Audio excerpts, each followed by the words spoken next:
Buddha. Jangan lupa like, komen, dan subscribe ya. Kita simak lagi cerita novel yang penuh menegangkan ini. Semoga terhibur. Terima kasih. Cerita novel, Kutukan Tumbal. Episode 40. Misi terakhir. Penulis, Zaim Novelis. Kayla terbangun dengan napas ngos-ngosan setelah mendapatkan petunjuk tentang keberadaan perhiasan yang terakhir. Dalam mimpinya, Kayla melihat seorang anak kecil berwajah pucat pasi. Anak kecil itu tinggal di sebuah rumah kecil yang berada di dekat pasar. Anak kecil yang dilihat Kayla tampak kehilangan nafsu makan, bibirnya pecah-pecah, dan tubuhnya yang gemuk perlahan menyusut kurus. Berulang kali kedua orang tuanya membawanya ke dokter. Tapi, anak kecil itu tetap tak mau makan dan akhirnya jatuh sakit. Aku harus segera menemui Jin. Kayla beranjak dari tempat tidurnya, memasuki kamar mandi, berganti pakaian, dan bergegas pergi ke taman untuk menjalankan misi terakhir. Dia tak peduli jika kelak dia tak memiliki alasan untuk berbincang-bincang dengan Jin.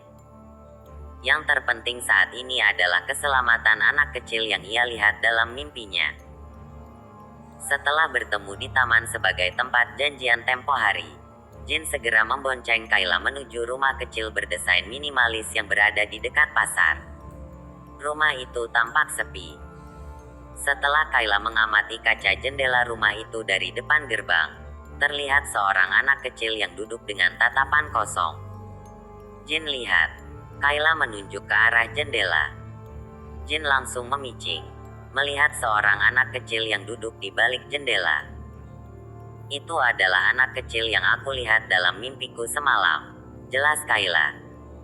Kenapa anak kecil itu seperti linglung? Jin bertanya-tanya. Kayla mengedikkan bahu. Entahlah.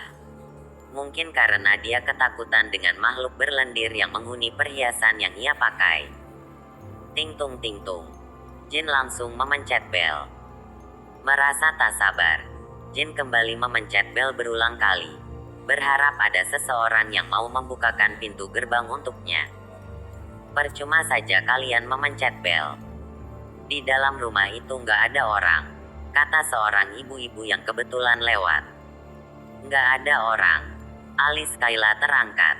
Cuma ada seorang anak kecil yang sakit-sakitan. Kedua orang tuanya sibuk bekerja untuk membiayai pengobatannya. Sebaiknya kalian pergi aja. Orangnya masih datang nanti sore. Jelas ibu-ibu itu lalu berjalan memasuki sebuah rumah bercat kuning yang berada tepat di samping rumah anak kecil itu. Tapi ini kan hari Minggu, kata Jin, merasa ada sesuatu yang sedikit janggal. Apa sebaiknya kita tungguin aja ya? Nggak usah. Kita balik ke sini aja nanti sore, saran Jin. Ya udah. Kalau begitu aku pulang dulu saja. Nggak usah, cegah Jin. Mendingan kita ke taman aja. Ngobrol apa kek? Daripada bolak-balik, ya kan? Misi ini adalah misiku yang terakhir bersama Jin. Nggak ada salahnya mengobrol dengannya sampai sore. Karena dikemudikan hari, mungkin saja aku nggak memiliki kesempatan untuk mengobrol dengannya, pikir Kayla. Baiklah, Kayla mengangguk setuju. Jin tersenyum senang. Dengan penuh semangat dia mengambil helm dan memakaikannya ke kepala Kayla. Mereka berdua pun pergi menuju taman. Sesampainya di sana, suasana berubah menjadi canggung. Kayla dan Jin merasa seperti berkencan setelah melihat sejumlah pasangan yang asyik bercengkrama di taman itu. Cukup lama tidak ada percakapan di antara mereka berdua, hanya berjalan-jalan sambil menghirup udara segar. Jin berdehem dengan pipi memerah. Sesekali ia melirik ke arah Kayla. Dilihat dari arah manapun, Kayla selalu terlihat cantik di mata Jin. Gue harus mencari topik nih. Masa dari tadi cuma diam-diam saja? Pikir Jin seraya melihat-lihat ke sekeliling barangkali ada kursi kosong. Kita duduk di sana yuk. Jin refleks meraih pergelangan tangan Kayla dan mengajak gadis itu duduk di sebuah kursi panjang yang menghadap langsung ke kolam ikan. Kayla menarik tangannya, membuat Jin tersadar. "Sorry kalau gue lancang," kata Jin. "Iya nggak apa-apa," timpal Kayla. Ngomong-ngomong, apa kita bisa terus seperti ini meski misi kita sudah selesai?" Dahi Kayla berkerut, tak paham dengan apa yang dimaksud Jin. "Maksud gue, apa lo mau tetap berteman sama gue?" "Jujur ya, gue takut lo menjauhi gue kayak dulu lagi." "Padahal gue nggak tahu gue salah apa," ungkap Jin. Kayla tersenyum kaku. "Apa yang kamu katakan? Meski misi ini berakhir, kita tetap akan menjadi teman. Teman sekelas. Hanya teman sekelas." "Iya.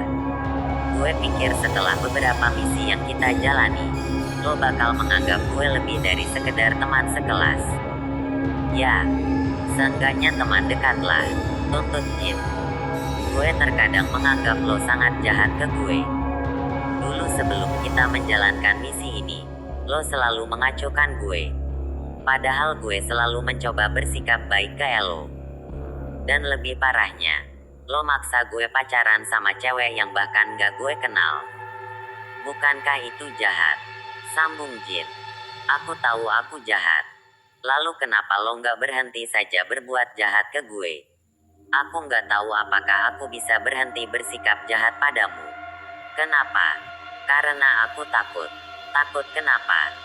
"Aku takut jatuh cinta padamu Jin," timpal Kayla dalam hati. "Dekat denganmu saja sudah banyak yang tak suka padaku.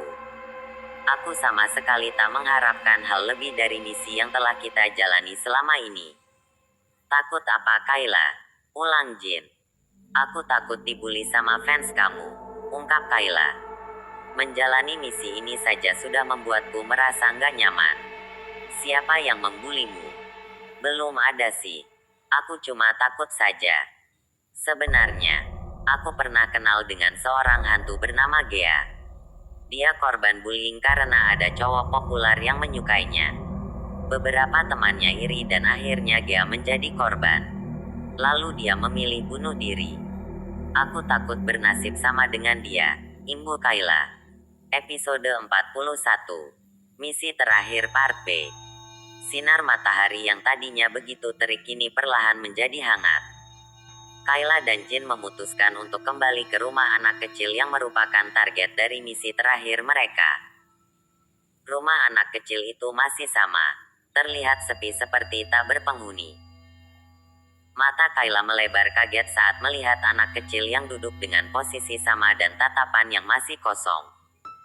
Jin lihat. Kayla menunjuk ke jendela. "Ya ampun. Dia masih betah duduk di sana," kata Jin kaget.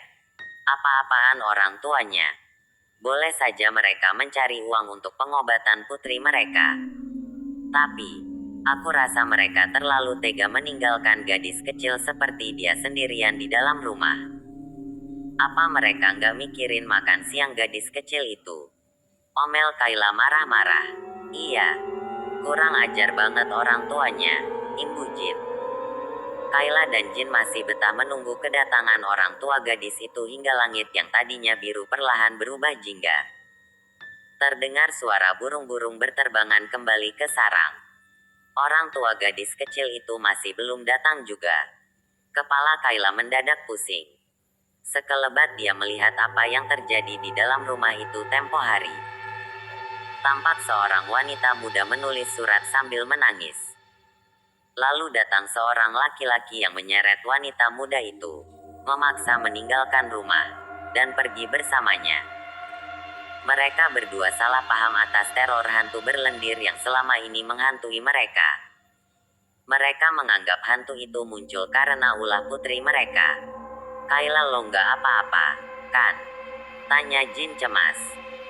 Dia dengan sigap memegang kedua pundak Kayla saat kedua kaki Kayla terhuyung karena kepalanya pening. "Jin, kita harus cepat menyelamatkan anak itu," kata Kayla panik. Kenapa? Aku baru saja melihat penglihatan baru melalui mata batinku. Anak kecil itu sengaja ditinggalkan orang tuanya di dalam rumah." "Apa?" Jin terpental kaget. "Kalau begitu, Kita harus segera melompat pagar ini dan mendobrak pintu. Jangan, nanti kita dikira maling. Lebih baik kita melaporkan hal ini pada Pak RT saja, saran Kayla. Setelah melapor pada Pak RT, Jin dan Kayla mendapatkan bantuan dari beberapa warga sekitar untuk mendobrak pintu. Dan benar, anak kecil itu memang sudah ditinggalkan kedua orang tuanya dan dikurung di dalam rumah.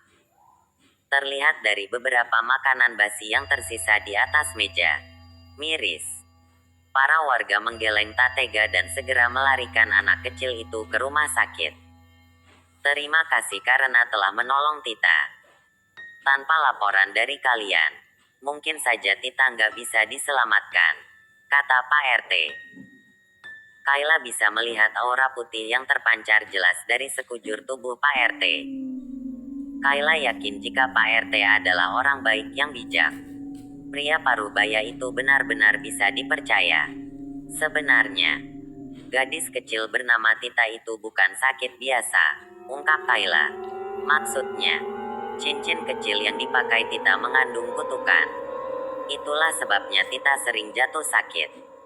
Terlebih lagi sudah 2 hari dia tidak makan setelah ditinggal pergi kedua orang tuanya. Kutukan.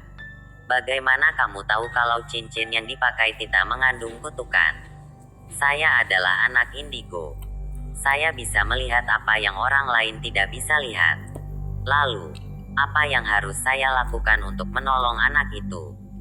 Ambil cincin itu dari jari manisnya dan buanglah ke laut sejauh mungkin. Baiklah.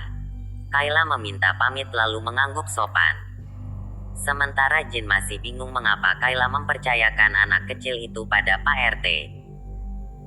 Setelah berjalan cukup jauh dari UGD, Jin memberanikan diri untuk menanyakan alasan Kayla, sekedar untuk memuaskan rasa penasarannya. Kai, kenapa lo mempercayakan anak kecil itu ke Pak RT sih? Tanya Jin setengah berbisik. Pak RT adalah orang yang sangat baik. Auranya putih, jelas Kayla. Dia juga bijak. Dia nggak bakal serta-merta percaya pada apa yang aku ucapkan tentang cincin itu. Aku yakin jika dia akan mengecek kebenarannya dengan bertanya pada orang indigo yang ia kenal. Itu karena dia bijak. Oh, Jin mengangguk paham. Dia pasti akan membuang cincin itu ke laut. Begitu ya? Oh iya, ngomong-ngomong, misi ini sudah berakhir. Senang bekerja sama denganmu. Kayla mengulurkan tangannya. Jin tersenyum miris. Walau enggan, dia tetap meraih tangan Kayla dan menjabatnya erat. Sama-sama. Itu berarti kesepakatan kita berakhir. Ah, leganya. Akhirnya gue bisa putusin Sela. Kok gitu? Protes Kayla. Ya terserah gue dong. Gue kan cuma nyuruh Elo bantuin gue buat menyelamatkan nyawa orang-orang yang terkena kutukan. Sekarang bantuan lo udah berhenti. Berarti gue nggak punya kewajiban macarin Sela. Tapi, potong Jin. Dalam perjanjian kita, lo cuma nyuruh gue macarin dia. Tapi, lo nggak nyuruh gue macarin dia selamanya. Tapi, udah. Jin memakaikan helm ke kepala Kayla. Yuk, gue bakal antarin lo pulang. Episode 42. Membaca pikiran. Berakhirnya misi keempat membuat Kayla lega bercampur sedih. Lega karena tidak akan ada lagi orang yang menjadi korban. Dan sedih karena dia tak memiliki kesempatan untuk dekat dengan Jin lagi. Kayla memasuki kamarnya dengan kepala menunduk tak bersemangat. Dia menaruh tas di nakas meja seraya menghela napas lesu, lalu merebahkan tubuhnya di atas ranjang. Sudahlah, apa yang aku harapkan dari Jin? Kenapa aku terus berharap hal yang bukan-bukan? Kayla kembali menghela napas. Rasa lelahnya hari ini sudah cukup membuat matanya ingin terpejam, sejenak melupakan kesedihannya. Dia pun akhirnya tertidur dan berkelana ke alam mimpi. Kayla menggeleng sok saat niang-niang suara orang-orang terasa tumpang tindih di telinganya. Dia bisa mendengar apa yang dikatakan dalam hati setiap orang yang ia jumpai. Sungguh, Itu adalah mimpi terburuk yang pernah ia lihat. Kayla terbangun dengan mata melebar tak percaya terhadap apa yang baru saja ia lihat dalam mimpi. Apa? Kemampuan baru? Ini konyol. Bukankah Kayla sudah berhasil membuang semua potongan boneka emas itu ke laut? Apa yang baru saja kulihat? Kemampuan baru? Nggak mungkin. Nggak mungkin aku punya kemampuan baru. Kayla beranjak dari tempat tidurnya dan cepat-cepat keluar kamar untuk memastikan kebenaran mimpi yang baru saja ia lihat. Dia menemui ibunya di dapur. "Bu," sapa Kayla. Bu Bita menoleh. Ada apa Kayla?" Tangan Kayla gemetar takut. Ia meneguk ludah, enggan melontarkan pertanyaan yang memicu orang lain, hanya berkata dalam hati, "Kenapa Kayla? Ibu Bu Bita, Kayla berpikir sebentar, mencari pertanyaan yang pas untuk memastikan apakah benar dia mendapatkan kemampuan baru atau tidak. "Sampai kapan kita akan tinggal di sini?" "Tentu saja sampai kamu lulus SMA, Kayla." "Apa ibu bahagia tinggal di rumah ini?" Bu Bita tersenyum kaku. "Kamu ini ada-ada aja.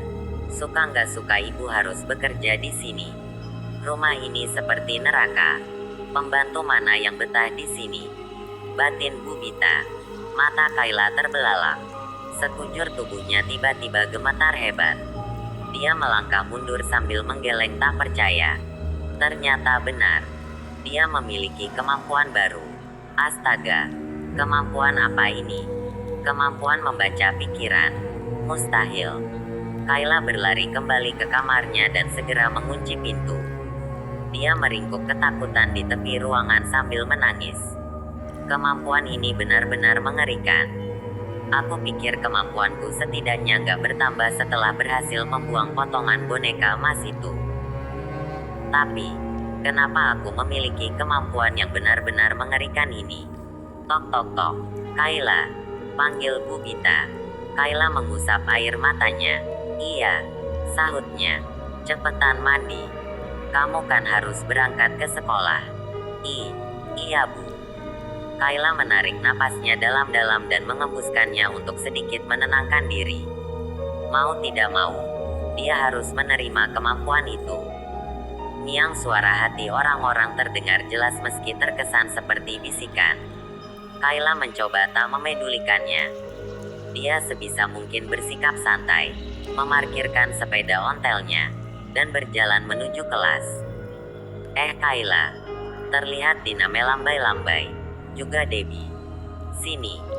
Kayla tersenyum dan ikut duduk bersama dua orang yang selama ini ia anggap sebagai sahabat. Mana buku PR matematika lo? Pinjam dong." Debbie meraih tas Kayla, membukanya, lalu mencari-cari buku PR matematika. "Pinjam boleh kan Kay? Gue mau PR kita sama." Iya, sahut Kayla enggan. Debbie membuka buku PR Kayla dan langsung menconteknya bersama Dina.